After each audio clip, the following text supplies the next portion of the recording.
Hey, Texas Study students. This is Coach Science, welcoming you back to another one of our video lessons. Today's video lesson will be on Chapter 8.1 and Texas Filibusters. Now, in 1783, the United States had gained independence from Great Britain after the American Revolution. Now, as we can see in this map here, this is all the land the United States had acquired from that. Now, after the U.S. had gained its independence, Anglo-Americans had begun to expand westward into Spanish territory. Now, if you remember what an Anglo-American was in our previous video lesson of vocabulary, Anglo-American was a person who, from Europe, moved to the United States now and began accustoming themselves to the American culture and using English as their language, right? Now, the Spanish territory was all the way up to the Mississippi River. So the Anglo-Americans began expanding even farther than that westward into Spanish territory. Now, following the influx of United States citizens and people from America moving into the westward parts of the United States, Spain tried to control the immigration of them moving that way, moving into what was Spanish territory, if you remember in the last map. But what they tried to do was, he said, you know what, if you want to move to this area, go right ahead. They said, you know what, by allowing you to move over here, you have to do two things, and we can tell you where to settle. We would allow you to settle in Missouri, right, but under two conditions.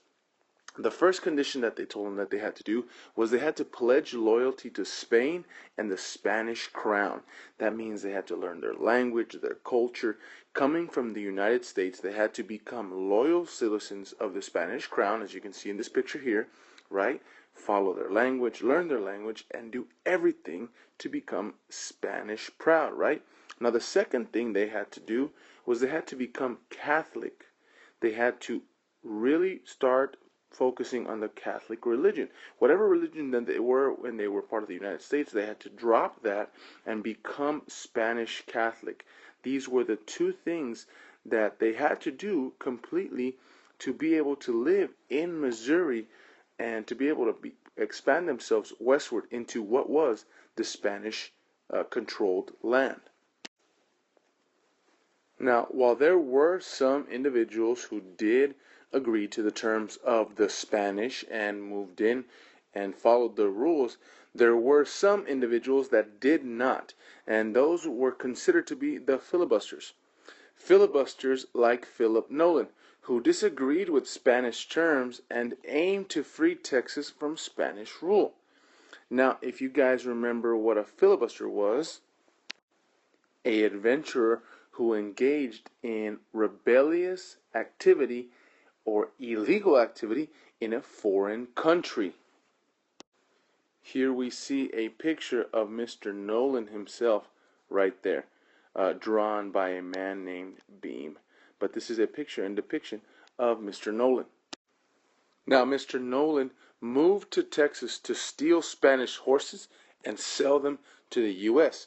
So, as being a filibuster, his illegal activity was to steal Spanish horses, right? And there was two reasons why he stole them. One was to steal them, right, from the Spanish so that they could not be able to defend their land or use them in any type of war. But the second one was to sell them to the U.S. and their army for their use, right? And the reason why he did this was, one, he wanted to help Texas be able to be free, right? And not have Spanish have an advantage. The second one was, of course, so he could make some moolah, some money. Next, we're going to be talking about Gutierrez McGee expedition.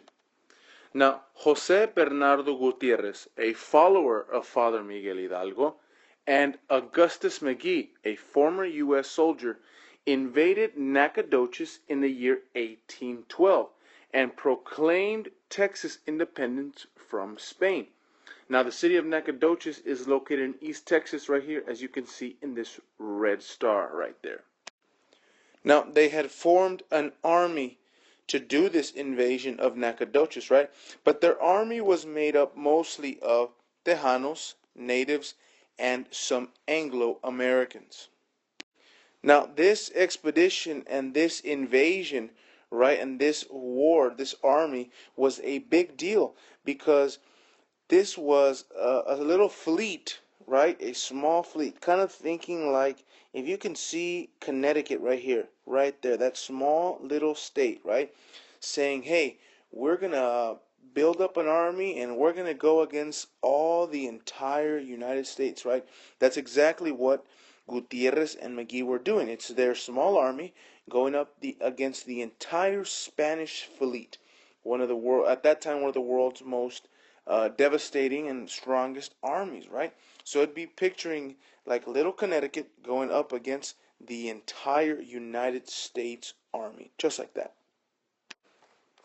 Now, although the Gutierrez and McGee expedition did have some success, ultimately the Gutierrez and McGee expedition was defeated near San Antonio de Bejar, right there as you can see it, in August of 1813, right?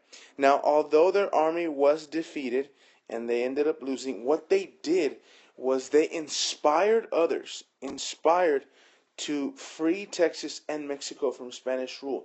People saw the way that they fought and the way that they held their courage, the way that they were so free and thinking, hey, we want to be free from Spanish.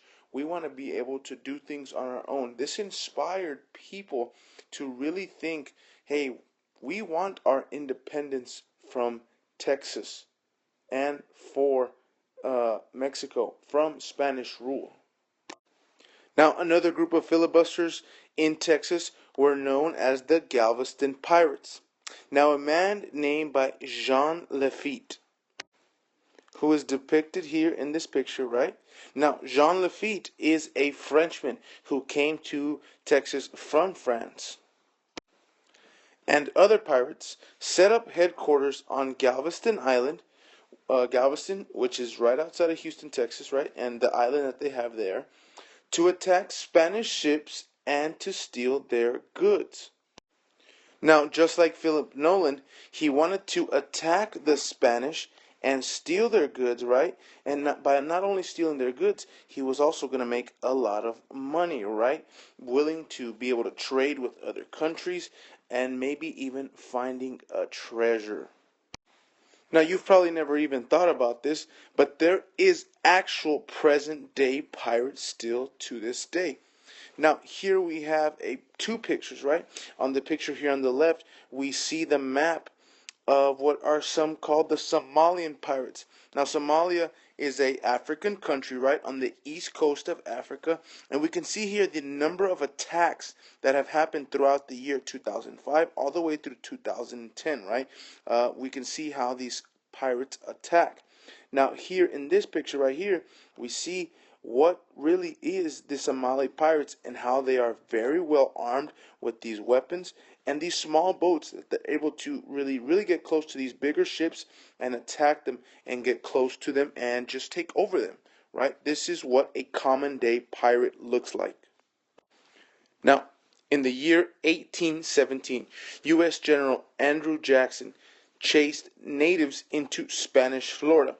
Now, at that time, the Spanish controlled Florida right here, all this area, right? Now, what this did is this angered Spanish authority. That why would a U.S. general chase natives into Spanish territory? Now, to not have any conflict and to resolve this issue, right? Spain ceded, remember, that was to give up by treaty Florida to the United States in the Adams-Onis Treaty of 1819. Now you're probably asking, why did Spain just give up Florida, right? Well, this was all the Spanish territory that they had at the time, right? And here you can see Florida all the way to the east coast, right? So what Spain decided to say was, you know what? Hey, it's costing us way too much money to get supplies from Spanish-controlled land, all this over here, all the way across to Florida, Spanish Florida. So they said, you know what? With this treaty, we'll just give it to United States. In that part, the United States even grew, taking this disputed land and all this Florida now belonging to the United States. Now, with this Adams-Onis Treaty, right, the Sabine River, which was the river right here, if you remember from your rivers map, it's the river that borders Texas and Louisiana, right? Texas and Louisiana, right there. This now becomes the border between Spanish Texas and Louisiana, right?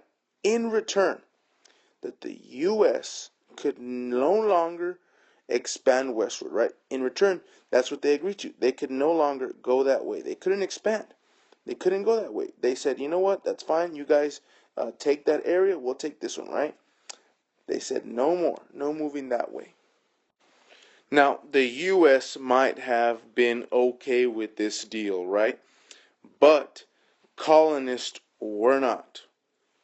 U.S. colonists were angry because they could no longer expand to the west. Now, if you remember, Anglo-Americans, right? People that had come from Europe came with dreams to expand westward, to expand their lives, to grow their lives, right?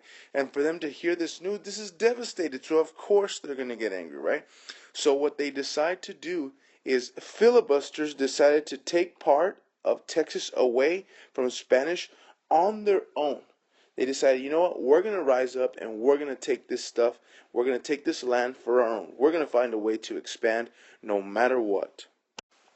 And lastly, in June of 1819, Dr. James Long, another Texas filibuster, led a group from Mississippi to once again try to invade Nacogdoches, where he had declared Texas independence from Spain.